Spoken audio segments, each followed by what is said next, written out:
네, 본격적으로 속력을 내볼까요? 뉴스특급 간판 패널 네 분과 함께합니다. 어서 오십시오. 안녕하십니까. 아마 이 소식으로 오늘 첫 번째 주제를 시작해야 할 것 같습니다.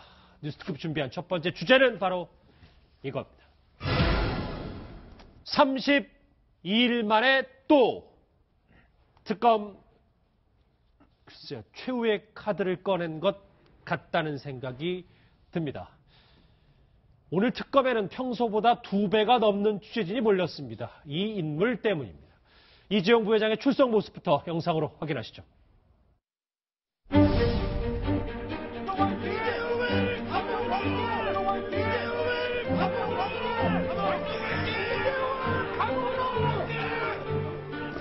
출자 문제로 청탁한 사실 있습니까?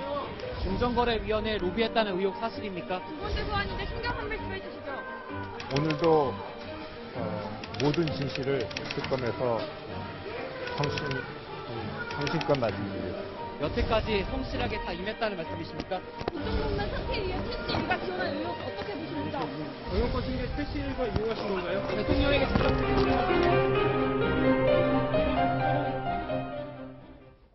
글쎄요, 오늘 오전 9시 26분이었습니다. 5시간 좀 넘게 받고는 있는데 박준 변호사, 오늘 도라는 그 표현이 눈에 딱 띄네요. 그렇죠. 오늘은 했으면 뭐 예전보다 다른 진술을 하겠다는 건데 오늘도 성심껏 조사를 받겠다 이런 뉘앙스이기 때문에 특검에서 20시간 이상 조사를 받았고요. 영장실질심사도 상당한 시간 동안 받았습니다. 아마 그 진술 큰 틀에서 벗어나지 않고 조사를 받겠다. 결국 특혜성, 대가성 이 부분 없고 나는 피해자다. 이런 진술을 할 거를 미리 얘기를 하고 들어가는 모습이 보입니다. 예, 이현정 의원님, 네. 첫 소환된 지 32일 만에 이제 두 번째 소환이 이루어졌는데 삼성에서도 굉장한 준비를 했을 것 같아요. 네, 그렇죠. 아무래도 이제 이번 조사는 그러니까 두 번째 그 소환이기 때문에 특검 입장에서 봤을 때도 사실 뭐 두 번째 그냥 뭐 소환하지는 않을 거 아니겠습니까? 그렇죠. 나름대로 그동안 여러 가지 증거들을 새로 수집했고 특히 이제 그 1차 소환에서 2차 소환까지 여러 가지 이 상황 속에서는 일단 안종범 수석의 수첩이 39건이 새로 발견이 됐습니다. 또 공정거래위원회와 금융위원회를 집중적으로 압수수색을 했고 또 관련자를 수사를 했습니다. 그렇다고 본다면 아마 오늘 수사에서는 일단 안종범 수석의 수첩에 삼성의 어떤 그 승계 작업과 관련된 이야기들, 그 다음에 이제 금융위와 공정위가 했던 그 역할들, 이런 부분들이 집중적으로 검명이 될 것 같습니다. 그렇다 본다면 지난번보다는 특검이 만약 이번에도 좌절될 경우는 사실 특검의 수사가 굉장히 동력을 잃을 가능성이 높거든요. 그럴 수밖에 없죠. 그런 상황에서는 일단 특검도 어느 정도 좀 증거를 확보하고 부르는 것이 아닌가, 일단 그렇게 좀 추정을 근데 해보죠. 어제가 삼성에겐 좀 뜻깊은 날 아니었습니까? 그렇죠. 어제 같은 경우 이제 그 호암 이병철 회장의 107주년 탄생 이제 기념일인데 사실 지금 이건희 회장도 2년째 지금 병상에 계시지 않습니까? 근데 결국 참 이 3대로 이어져 오면서 결국 이 하나의 어떤 뭐 참 모두가 겪는 문제지만 이 승계 문제, 특히 이제 삼성이 커지다 보니까 결국 이제 어떤 승계권 문제가 결국 이제 핵심 쟁점이 되는 것이거든요. 특히 이제 외국 자본들이 어떤 삼성을 많이 장악하고 있으면서 그러니까 경영권을 방어하기 위한 그러한 여러 가지 수단들이 있는데 결국 이 어떤 고리를 어떻게 끊을 것인가가 참 이재용 부회장으로서는 참 이 어떤 수사가 끝나더라도 사실 풀어야 할 과제인 것 같습니다. 이재용 부회장의 재소환은 특검의 최후의 카드 뭐 이런 분석까지 나오고 있는데 특검이 이재용 부회장을 재소환한 이유 직접 목소리 들어보시죠.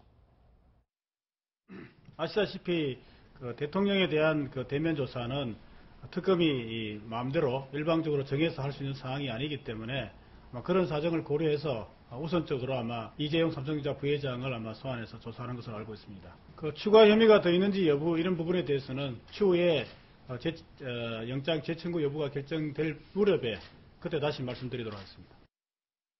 박 변호사는 정말 특검의 최후의 카드다 이렇게 지금 보여지고 있는데 유의미한 증거들, 진술들 확보했다고 볼 수 있을까요? 아마 최후의 카드가 맞다고 생각이 좀 듭니다. 원래 모습은 대통령의 대면 조사를 뭐 지난주 내지 이번 주에 만약에 협의가 됐다면 대통령 조사가 끝난 후에 뭔가 있다면 이재용 부회장을 불러야 되거든요. 맞아요. 그래야지 이게 뭐가 팍 떨어지는데 대통령 대면 조사가 좀 어렵다 보니까 먼저 카드를 바꾼 것 같아요. 먼저 이재용 부회장을 불러가지고 사실은 항상 한계는 있습니다. 받은 사람에 대한 어떤 진술을 받지 않고 준 사람만을 통해서 뇌물죄를 입증한다 쉽지 않거든요. 그럼에도 불구하고 공정이나 어떤 금융에서 받은 자료들 또 이제 안종범 수첩의 안종범 수석의 수첩 자료들 이런 걸 바탕으로 만약에 어느 정도 이재용 부회장이 이 조사받는 과정에서 무너진다 그러면 영장 재청구로 넘어가 버리고요. 영장이 재청구 된다 그러면 또 발부가 된다 그러면 특검 같은 경우는 뭐 수사 연장뿐만 아니라 상당한 성과를 냈다고 볼 수 있기 때문에 아마 마지막 어떤 중요한 카드를 지금 꺼내든 게 아닌가 이렇게 보입니다. 말씀하셨던 것처럼 핵심은 바로 이재용 부회장에 관련한 구속영장 재청구 여부겠죠. 이 지난달 이재용 부회장이 구속영장이 기각이 됐을 때 야권에서는 비판의 목소리가 마구마구 쏟아졌었습니다. 그 목소리 같이 들어보시죠. 그러나 민심과 동떨어진 그런 결정이어서 좀 유감스럽습니다. 그러나 이것으로 특검의 수사가 위축되어서는 안 되겠습니다. 필요하다면 더 엄정한 보강 수사를 거쳐서 반드시 이 진실을 규명하고 또 사법 정의를 바로 세워주시기를 바랍니다. 아침 밥맛 떨어지는 그런 날입니다. 정말 사법부 향해가지고 침이라도 뱉고 싶은 심정입니다. 욕설이라도 하고 싶은. 사법부가 완전히 미쳤어요.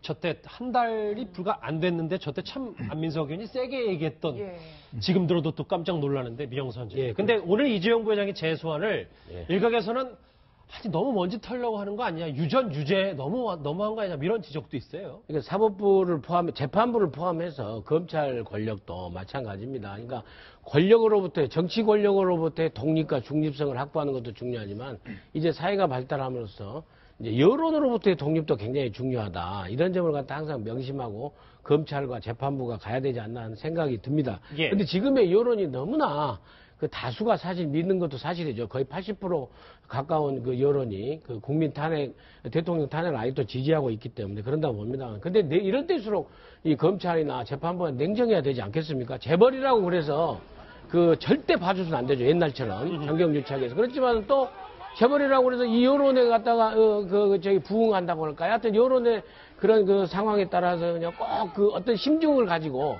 억지로 증거들을 찾아내려고 하는 그런 게 아닌가라는 측면에서 이 삼성 이재용 부회장의 그 재소환 문제를 곱지 않게 보는 시선도 있다. 그리고 특검이 시간도 부족하고 성과도 나름대로 있었고 국민들부터 박수받고 있는 상황인데 응원도 받고. 그렇지만 냉정하게 보면은 왜 안 본 건 이재만은 불러서 아무런 성과도 없는데 우병우는 아주 고부르지만 그렇게 있고요. 그 다음에 또 재벌그룹도 마찬가지지만 아니 SK그룹의 최태원 회장 같은 게 제일로 국민들이 싫어하는 그 사면에 대한 그 대통령은 진짜로 그게 증거만 있으면 오히려 더 똑 떨어져요. 대통령이 사면을 갖다가 대가를 받고 해줬다라고 생각하면 그리고 그런 어떤 증언들도 나오지 않습니까? 뭐 백골 난망입니다. 은혜로 잊지 않겠습니다라는 SK 임원들의 얘기도 있었고 그런 부분에 대해서 수사할 그런 의지는 없고 굳이 딱 이거 대통령 뇌물죄를 가지고 이미 검찰이 직권남용과 강요죄로 했으면은 그것을 벗어나려면은 특검이 확실한 증거를 가지고 뇌물수수죄로 가야 되는데 그것도 없는 상태에서 이렇게 한다는 데 대해서 일부 곱지 않은 시선에 비판이 있다는 것도 특검이 알고 있을 겁니다. 오늘 뭐 초반부터 달리시는 분들 할 길 많습니다. 저렇게 영장이 기각됐을 당시에 김진태 의원이 이런 얘기 했잖아요. 특검한테 뭐 일은 입으로 하는 게 아니다. 뭐 이런 비판의 목소리도 있었는데 특검도 재소환에 대해서 굉장한 부담감을 느낄 것 같긴 해요, 지금. 이미 뭐 많은 분들이 말씀하셨듯이 뭐 영장을 보면은 기절할 것이다 내지는 증거가 차고 넘친다 그랬는데 구속영장이 기각이 되다 보니까 지금 오늘부터 자유한국당입니까? 그쪽 소속의 2시부터 그렇죠. 탄핵을 반대하는 그 의원들은 이제 비아냥거리기도 하는데요. 가장 기본적인 문제는 사실 그 미르재단이라든지 K스포츠 재단을 만들면서 소위 그 대기업들로부터 기부를 받았다 이겁니다. 근데 삼성 같은 경우는 그 미르와 K재단에 가장 많은 액수를 기여한 것 외에도 정유라 그리고 그 최순실이 독일에 따로 만든 회사에 개인적으로 개별적으로 돈을 줬다는 거죠. 근데 그걸 강요라 그러는데 굳이 강요를 당했다 해서 최순실이 돈을 맡겨놓은 것도 아닌데 삼성에 이 이유가 뭔 것인가. 근데 사실 지금 특검 입장에서는 이 증거를 확인하기가 참 힘든 것 같은데 한 가지 우리가 눈여겨볼 부분은 안종범의 수첩 아까 이현정 의원이 말씀하셨지만 그 부분도 그렇지만 지난번에 왜 청와대 압수수색이 무산됐지 않습니까? 바로 그날 금융위와 공정위 수색을 동시에 했거든요. 그래서 뭔가 지금 자료를 찾아냈다 이러한 이야기가 나오고요.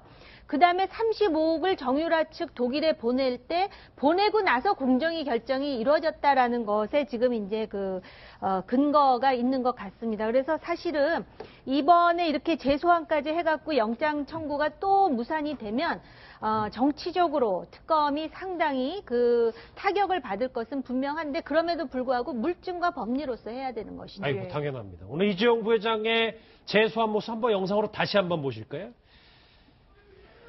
9시 26분이었는데 무태 안경에 검은색 정장 그리고 옅은 푸른색 계열의 셔츠를 입고 비교적 담담한 모습으로 특검 사무실로 걸어가는 오늘 오전에 삼성전자 이재용 부회장의 모습이었습니다. 저번보다는 약간 더 표정이 어둡거나 혹은 더 담담해 보이거나 뭐 이런 여러 가지 해석들도 아침에 나왔었는데 그런데 지난번 영장 실질 심사 후에 이재용 부회장 측의 변호사가 상당히 여유로운 표정을 지어서 화제가 되기도 했었습니다. 그때 영상 다시 한번 보실까요?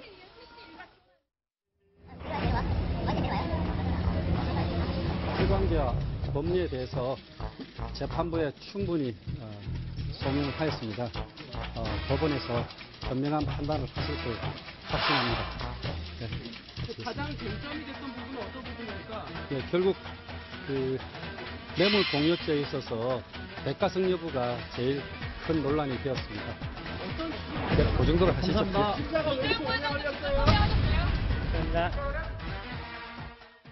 지금 1시 35분이니까 네. 이재용 부회장이 조사를 받기 시작한 지 4시간이 조금 넘었는데 자, 그럼 핵심은 이거 아니겠어요? 박준 변호사님. 맞습니다. 예. 이게 재청구 돼서 이제 재청구 여부와 이번에는 기각될까 말까에 대해서 여러 가지 설왕설래가 있더라고요. 그러니까 재청구를 해서 일단 영장이 기각이 된다면 다음에 영장을 청구해가지고 발부될 가능성은 높진 않습니다.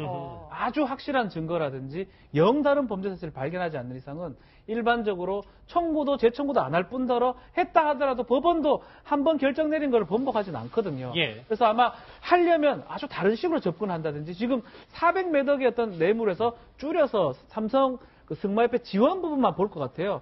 그럼 증거가 있어야 될 걸로 보이고요. 송우철 변호인이 지금 표정이 좀 나왔었는데 그것도 우리 뉴스 특급에서 그 얘기를 했습니다. 웃는 모습이다. 그러면 사실은 재판을 하고 나왔을 때 웃는 모습 짓기 어렵거든요. 사실 영장 재판. 저분이 원래 미소가 좀 많고 있긴 한데 그렇다고 하긴 한데 그렇다고 치더라도 대가성 여부가 상당히 그때도 어려운 상황이 아니었나 보이고요.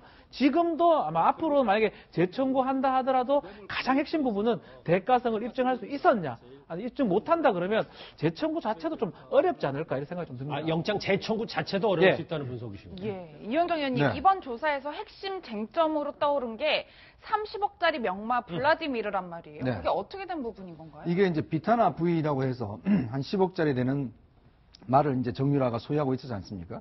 근데 문제는 이제 그런 소유하고 있다, 여러 가지 말을 몇 마리 소유하고 있다가 지난해 10월 달에, 그러니까 이 문제가 사실 불거진 이후에 그렇죠. 이게 이제 그 말을 팔고 이 30억짜리 블라디미르라는 스웨덴산 말을 샀단 말이죠. 예. 당시에 이 스웨덴 말, 이게 그 말 시장에서는 굉장히 유명한 그런 말인 모양입니다. 그래서 예. 이제 이걸 한국에 이제 있는 사람이 샀다라고 해서 당시에 뭐 말 관련된 잡지에도 나오고 했던 그런 문제인데 문제는 과연 그러면 삼성이 이 문제가 불거진 이후에 어떤 다른 방법을 통해서 블라디미르라는 말을 사줬지 않느냐. 이게 이제 핵심적인 쟁점이거든요. 근데 삼성 측에서는 지금 블라디미르 말을 사준 적이 없다라고 이제 부인하고 있는 상황이고. 예. 근데 당시에 보면은 삼성이 결국은 이제 말을 샀다라는 게 이제 그동안 특검 조사에서는 이제 밝혀낸 사실인데 그렇다면 과연 그럼 삼성이 왜 그 30억을 주고 말을 샀는가. 이 부분에 대한 이제 조사가 집중되면 과연 그러면 뭔가 대가를 바라고 사준 게 아닌가 이런 의혹을 갖고 있는 것이죠. 지금도 특검 사무실 내에서 이 명마 얘기가 나올지도 모르겠는데 화면 한번 보시면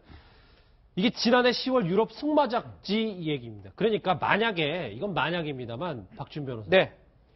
국정농단 사건이 불거진 이후에도 저 명마를 삼성이 사줬으면 이건 문제가 되는 거 아니에요? 문제가 된다고 봐야죠. 블라디미르라는 어떤 10억짜리 말, 명마죠. 명마를 삼성이 지원했다는 것만 입증을 한다 그러면 뭐 구속이 충분히 가능한 상황이고 혹시 이거 증거를 가지고 있는 게 아닌가 특검에서 만약 대통령 대면 조사하고 관계없이 지금 삼성전자 사장이라든지 전무가 가서 약간 진술들을 많이 해놨거든요. 아, 그러니까 재수하는 이유가 그렇죠. 저것 때문에. 저것 때문이라면 이거는 뇌물죄 입증이 사실 쉽습니다. 왜냐하면 말을 사줬다는 거 있고 말 지원을 본인이 안 했다 그랬는데 대가성 입증 자체가 쉽기 때문에 만약 특검이 이걸 갖고 있다 그러면 사실 좀 쉬울 거로 보이고 이게 만약 확실하고 이재용 부회장을 통해서 어느 정도 진술로 확보한다 그러면 영장의 재청구 가능성도 있고 청구를 한다 그러면 발부 가능성이 높다고 봐야 될 것 같습니다.